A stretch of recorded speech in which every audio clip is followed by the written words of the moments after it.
My neighbor poured cement in my parking spot, so I made sure he never parked again. The morning I found it, I thought I was hallucinating. It was 6:47 a.m. on a Saturday in October, the kind of gray morning where the sky looks like wet cement, and you can smell rain even though it hasn't started yet. I'd walked down to my car with my coffee in one hand, keys in the other, planning to grab breakfast tacos from this little place on Fletcher Avenue before the line got ridiculous. And then I stopped. There was cement, actual cement, poured in a thick, deliberate ridge around the edges of my parking spot. Well, not my spot anymore, apparently. The barrier was maybe 4 inches high, curving around 3 sides of what had been spot 47, leaving just enough room for one vehicle to pull in and out, a vehicle that was already parked there. Gary's truck. I stood there for what must have been 2 full minutes, coffee going cold in my hand, trying to make sense of what I was seeing. My brain kept rejecting it. That's not cement. That's some kind of prank. That's mud or plaster or... I walked closer and touched it. Cold, hard, set. Someone had poured cement in a parking lot.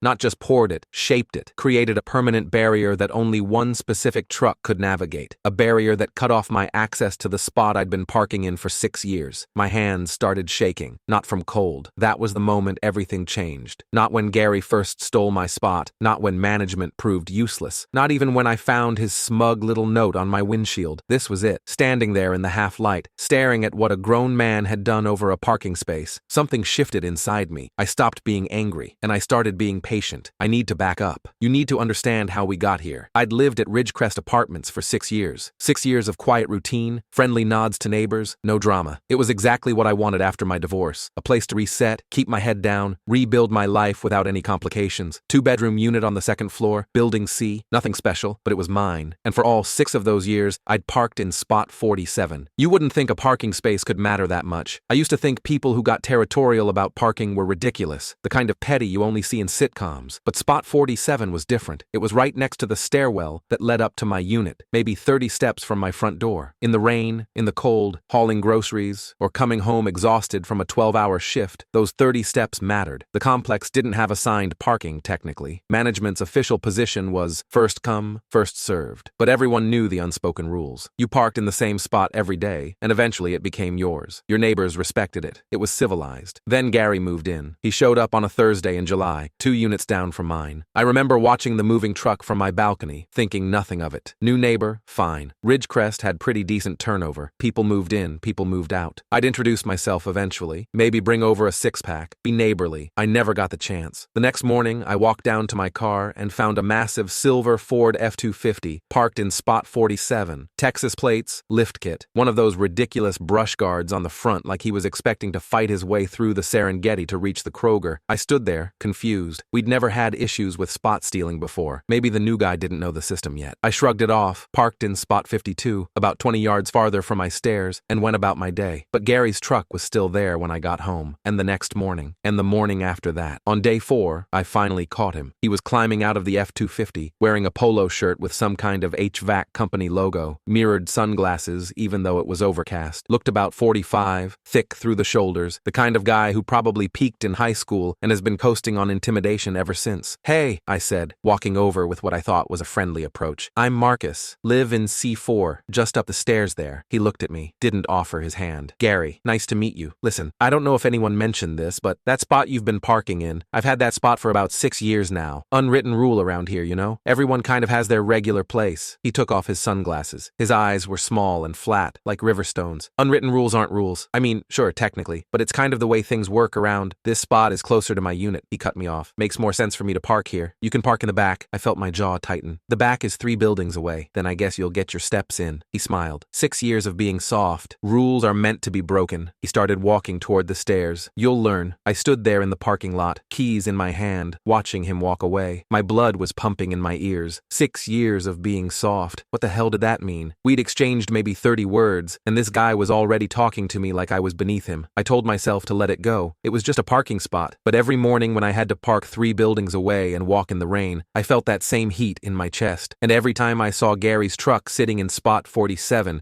gleaming like he'd claimed some kind of victory, something in me coiled a little tighter. I tried to handle it the right way first. I want you to know that. The day after our conversation, I went to the leasing office. The property manager was a woman named Rebecca, mid-30s, perpetually overwhelmed, usually friendly, but clearly stressed. I explained the situation calmly, professionally. New tenant, parking dispute, unwritten rules, versus written ones. She sighed and typed something into her computer. Mr. Walker, I understand your frustration, but technically our policy is first come, first served. We don't assign spots. I get that, but there's been a general understanding for years. I know, and I'll talk to him, okay? I'll leave a note on his windshield asking him to be considerate of other residents. She did. I watched her walk out there that afternoon and slip a folded piece of paper under his wiper blade. The Ridgecrest logo, official letterhead. The next morning, I found the note crumpled up on the ground next to my own car, like he'd walked over specifically to throw it away where I would see it. I went back to Rebecca. He's not responding to the notes, I said. We've left him 3 now, and he's ignored all of them. She pinched the bridge of her nose. I can threaten to tow him if he's violating the parking regulations, but if he's just parking in an unmarked spot, can you make it assigned parking? The owners would have to approve that. It's a board decision. Could take months. I felt that tightness again. The slow realization that the system wasn't designed to handle people like Gary. People who didn't care about community, about courtesy, about anything but their own convenience. Just threaten the tow, I said. Please. She did. Gary moved his truck for exactly 1 day, parked in the back, by the dumpsters. Gave me a little wave when I walked past him in the stairwell,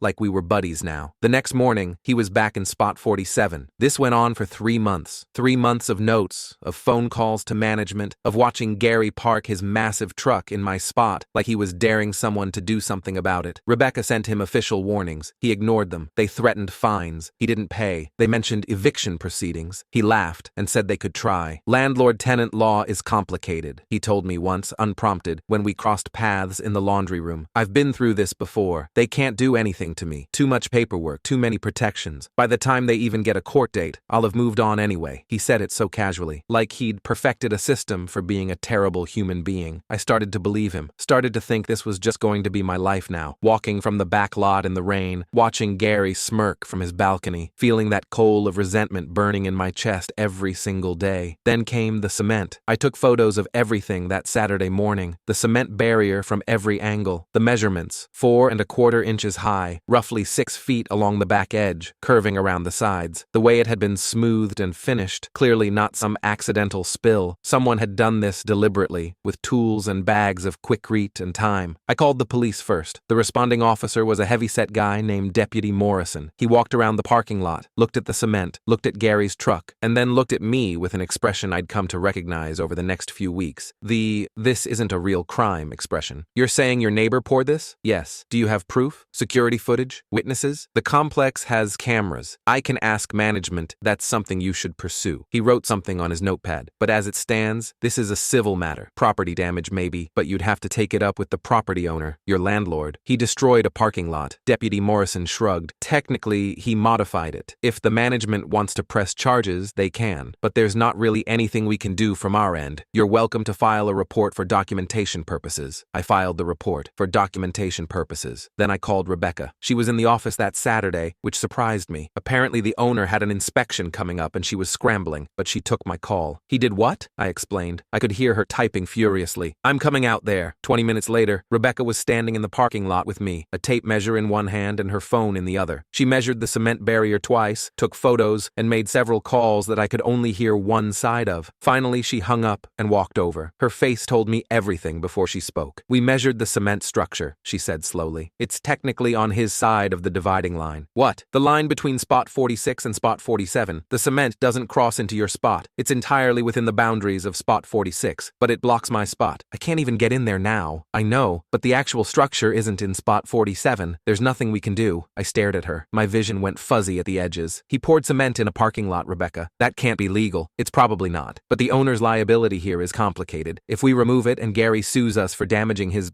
art project, or whatever he calls it, we could be on the hook. Legal said we have to tread carefully. So he just wins. Rebecca looked at the ground. I'm sorry, Marcus, I really am. I went back to my apartment, sat on my couch for an hour, staring at nothing. Gary was going to win. He'd literally poured cement in a parking lot that wasn't his, and nothing was happening. No consequences, no accountability. Just a guy who'd figured out exactly how far he could push the rules without technically breaking them. That night, I called my brother. Mike is 5 years older than me, lives in Denver, works in finance. He's the practical one in the family, the one who tells you what you need to hear, not what you want to hear. I told him everything. The spot, the notes, the 3 months of warnings, the cement. There was a long pause on the other end. Dude, he said finally, it's a parking spot. He poured cement, Mike. I know, that's insane, but you're letting an insane person live rent-free in your head. Just park somewhere else. This isn't worth losing your mind over. But it's wrong. He can't just, he can though. He did, and you can't force the world to be fair. I could hear him exhale. Look, I get it. I do. But some battles aren't worth fighting. Let it go. I hung up, feeling worse than before. Maybe he was right. Maybe I was the crazy one for caring so much about a parking space. Maybe the healthy thing was to accept defeat, park in the back lot, and let Gary have his little kingdom of cement. I walked outside the next morning to get my mail. There was a note on my windshield. I unfolded it slowly, handwritten, in blocky letters. Thanks for the free real estate, neighbor. Maybe next time don't be such a pushover. I read it 3 times. Something shifted in me. Not anger. Something colder. Something quieter. I stopped being mad at Gary, and I started watching him. Over the next 2 months, I documented everything. I bought a small notebook, one of those composition books with the marbled cover like we used in middle school. I carried it everywhere. Wrote down every observation, every interaction, every rule Gary broke. Because Gary broke a lot of rules. The first thing I noticed was the grill. 3 days after the cement incident, Gary hauled a full-size propane barbecue grill onto his balcony and started using it every weekend. Burgers, steaks, ribs, the smell drifted through the whole complex. Ridgecrest's lease explicitly prohibited grills on balconies. Fire code violation. I photographed the grill through his railing from the parking lot, noted the date and time, filed a complaint with management. The second thing was his dog. Gary had a German Shepherd named Titan. Huge animal, beautiful, probably 100 pounds of muscle and teeth. And Gary never, not once, put that dog on a leash in the common areas. He'd let Titan roam around the grassy courtyard, the parking lot, even the pool area when it was closed. Complex rules required all dogs to be leashed outside of units. I photographed Titan off-leash 11 times over 6 weeks, 11 separate occasions, all with timestamps. I filed complaints for each one. Then there were the parties. Every other Thursday, Gary had people over. I didn't care about the socializing. People can have friends. But the noise went until 2, sometimes 3 a.m. Music thumping through the walls, shouting from his balcony, car doors slamming in the parking lot. I logged every party, noted the start time, the end time, the noise level, filed noise complaints with management, even called the non-emergency police line twice when things got especially loud. Officers came out both times, told Gary to keep it down. And then there was the car. Gary's girlfriend, or whoever she was, drove a white Nissan Altima with expired registration tags. I noticed the stickers one afternoon, checked them again a week later, still expired. She parked that car in the visitor lot every day, sometimes for a week at a time, clearly living there without being on the lease. I photographed the tags, noted the dates, reported the unauthorized vehicle and the potential lease violation. Rebecca started dreading my emails. I knew because she told me, half joking, during one of our meetings, "You're going to make me go gray early, Marcus. I'm just reporting violations. I know, and you're right about all of them." She sighed. "I've forwarded everything to the owner. They're reviewing the situation." "What does that mean?" "It means they're scared of getting sued. But they're also tired of the complaints. Something's going to give." I didn't tell her about the notebook, the folder I was building, the 3-inch stack of photographs and timestamps and printed emails and official complaints, all organized chronologically and cross-referenced by violation type. Gary had no idea what was coming. The fines started in early December. First, it was the grill. Property management sent Gary an official notice: remove the propane grill within 48 hours, or face a $150 fine and potential lease termination. He ignored it. They fined him. Then, it was the dog. Multiple leash violations, documented with photographic evidence. Another fine, then another, then the noise complaints. 3 formal warnings, then a $200 penalty, then a meeting with management where Gary apparently screamed at Rebecca loud enough that the guy in the office next door came out to check on her. I know all this because Rebecca started updating me. Not officially. Off the record, quietly, in the parking lot or the laundry room. "He's furious," she said one afternoon, looking over her shoulder. "Says you're harassing him." "I'm documenting violations." "I know, but he's not stupid. He knows exactly who's behind all this." I felt a small thrill of satisfaction. Good. Let him know. Let him understand that his little cement stunt didn't break me. It focused me. "Is he going to be evicted?" Rebecca hesitated. "It's in process. The owner is preparing paperwork, but Gary's already said he'll fight it." "Let him fight. You don't understand. Evictions take forever in this state. He could drag it out for months, maybe longer, and in the meantime, he's going to make your life miserable." She wasn't wrong. Gary cornered me in the parking lot a week later. It was dusk, that quiet time when most people are inside making dinner. I was walking back from my car when he stepped out from between two vehicles, blocking my path to the stairs. "Hey, neighbor." His voice was calm. His eyes weren't. "Gary, you think you're smart, don't you?" He took a step closer. "Filing all those little complaints, taking all those little pictures, like you're building a case." I didn't say anything. "I've dealt with people like you my whole life. Weak little men who hide behind paperwork, too scared to face someone directly, so you go crying to management." Another step. He was close enough now that I could smell his breath. Beer and something sour. "You think that folder is going to save you?" I kept my voice steady. "I think you poured cement in a parking lot you don't own." His face went red. A vein pulsed in his temple. "I'm going to make your life hell," he said. "You have no idea who you're dealing with." "I'm dealing with someone who's about to get evicted." For a second, just a second, I thought he might hit me. His fists clenched. His whole body went rigid. Then he smiled, the kind of smile that doesn't reach the eyes. "You're going to regret this." He walked away. I watched him climb the stairs to his unit, my heart hammering against my ribs. I'd kept my voice calm, but my hands were shaking again. Not from fear, exactly. Something closer to adrenaline. I was in this now. No going back. 2 weeks later, I walked down to my car and found a long, deep scratch running down the entire driver's side. Someone had keyed it deliberately, from headlight to taillight. The Honda Civic I'd had for 8 years, pristine until that moment, ruined. I stood there for a long time. Then I took photos, documented the damage, filed a police report. "Any idea who might have done this?" the officer asked. "I have suspicions, but no proof." "Security cameras?" "None facing this part of the lot." He nodded sympathetically. "Without evidence, there's not much we can do." I added the photos to my folder. The eviction proceedings officially began in January. I'd been building my case for 4 months by then. Every violation, every complaint, every fine Gary had ignored.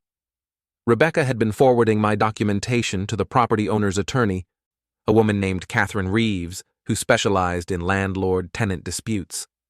I met with her once at her office downtown. She was in her 50s, silver hair, reading glasses on a chain around her neck. Her desk was covered in manila folders. "You've been thorough," she said, flipping through my binder. "Very thorough. I wanted to make sure everything was documented properly. Chain of custody is important." She looked up at me. "You understand this won't be fast. Mr. Hebert, Gary, has already retained counsel. He's claiming harassment and selective enforcement. He poured cement in the parking lot. Yes, that's unusual." She almost smiled. "But his argument is that the cement structure doesn't technically violate his lease, and that all the other violations are being used to target him specifically because of a personal dispute with you. That's ridiculous. It's a defense, not a good one, in my opinion. The number of documented violations speaks for itself, but a judge will have to decide." "When?" "Court date is set for March 17th. You should plan to be there." I marked it on my calendar. The weeks leading up to the hearing were tense. Gary knew the court date. He knew I was the primary complainant, and he made sure I knew that he knew. Little things at first. His dog, still off leash, would wander close to my car. Gary would stand on his balcony when I came and went, just watching, not saying anything. His music got louder, strategically timed for 11 p.m. when I had to be up at 5. Then bigger things. Someone slashed 2 of my tires. Again, no proof, no cameras. The police filed another report, noted the ongoing dispute, said they'd keep an eye on things. I found a dead bird on my doormat one morning. A crow, its neck twisted at an unnatural angle. It could have been a cat, an accident, anything. But I knew. I started varying my routine, leaving at different times, parking in different spots in the back lot, taking the long way around the building. I installed a Ring camera at my door, technically against complex rules, but Rebecca looked the other way. Mike called me during this period. "You sound tired." "I am tired." "Is it still the parking thing?" I told him about the court date, the tires, the bird. "Jesus, Marcus, this guy sounds unhinged. Maybe you should move." "I'm not moving. I've been here 6 years. He's been here 8 months. But if he's dangerous, then running away just means he does this to the next person. And the next. People like Gary don't stop. They just keep pushing until someone pushes back. There was a long pause. Just be careful, okay? This isn't worth getting hurt over. I will. I wasn't going to be careful. I was going to be thorough. March 17th arrived cold and gray. The hearing was at the county courthouse, a squat brick building downtown that smelled like old paper and floor wax. I showed up at 8:15 for a 9:00 hearing, wearing my one good suit, carrying my folder in a messenger bag. Gary was already there. He was sitting on a bench outside the courtroom with his lawyer, a younger guy in an expensive suit who was scrolling through his phone. Gary was wearing khakis and a button-down, the most civilized I'd ever seen him. He looked up when I walked past. Our eyes met. Neither of us said anything. The courtroom was smaller than I expected.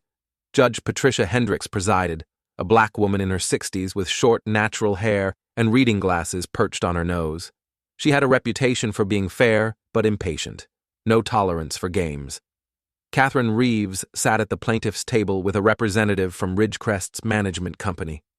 I sat in the gallery, notebook in my lap. The hearing lasted 2 hours. Gary's lawyer went first. He painted a picture of a man unfairly targeted by a vindictive neighbor. A man who'd simply chosen a parking spot that wasn't even assigned, and found himself buried in frivolous complaints. He called the cement structure a personal improvement project that hadn't violated any written lease terms.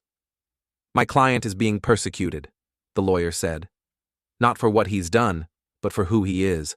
A blue-collar working man trying to live his life, targeted by someone with too much time on their hands. Then, Catherine stood up. She didn't raise her voice. She didn't need to. Your Honor, I'd like to submit into evidence the following documentation of lease violations by Mr. Hebert over the past 8 months.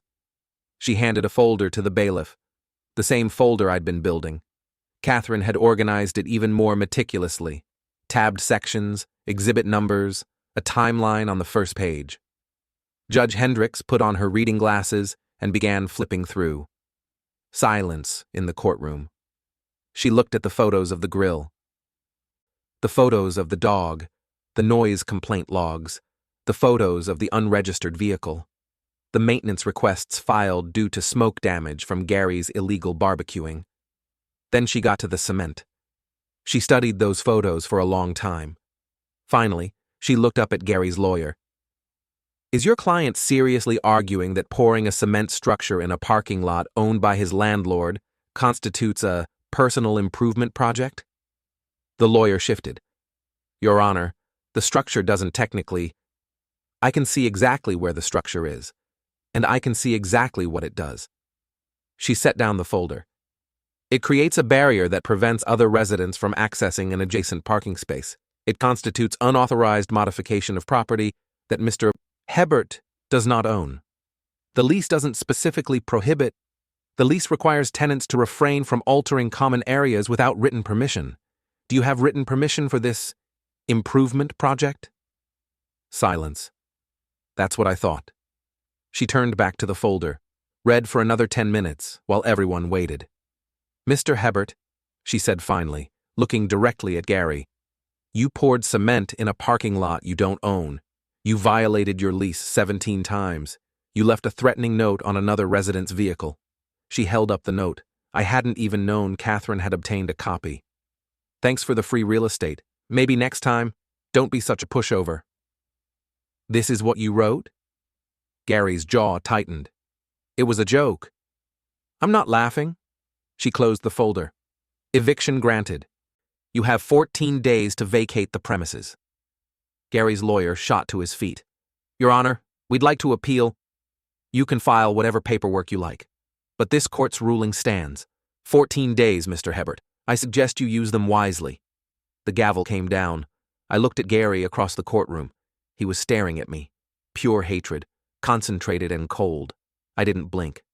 Moving day was March 31st. I watched from my balcony. Gary had apparently used most of his 14 days trying to find grounds for appeal.